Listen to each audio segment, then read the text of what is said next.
Denok dakigu herri-unia benetan ingurugiro basatian kokatzen dela. Eta herri-uni batera ongi prestatuta ez bagoaz, hiltzeko arrisku handia dago. Beraz, gaur azalduko dizuet herri-uni baterako beharrezkoa den kita. Lehenik eta behin, herri-unian aunitz hitzaldi egonen dira. Beraz, hartu zuen papera eta zuen bolirakoa, zuen burua dultzea garrantzitsua da. Ondoren, herri-uniak 3 egun iraungo ditu, eta 3 egun horietan lorik ez badugu ditu, zombiak emango ditu. Beraz, hemen lozakua, eta gaua iristen denean denok lozakoa zartuko gara. Ahaztu barik, azpian izanen dugun malgukia edo esterita, baina ez zen gehien ditzen guztitzen. Beraz, malgukia dituko dugu. Ondoren, herri-unian nahikoa ez badugu jaten, goze zilko gara. Beraz, arrezak ireplata da. Arrezak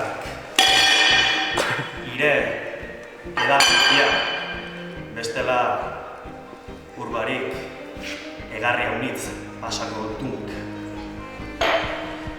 Gero, bestalde, barkatu zutxila dugu.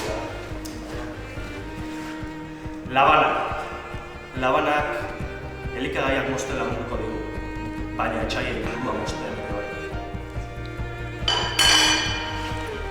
Sardeska garrantzitsua da, bestela nola jan. Eta ondoren koilara, ahaztu egin zait, espero zuei ez ahaztea, bestela ezin izango duzue prestatuko duten zopa goxoa.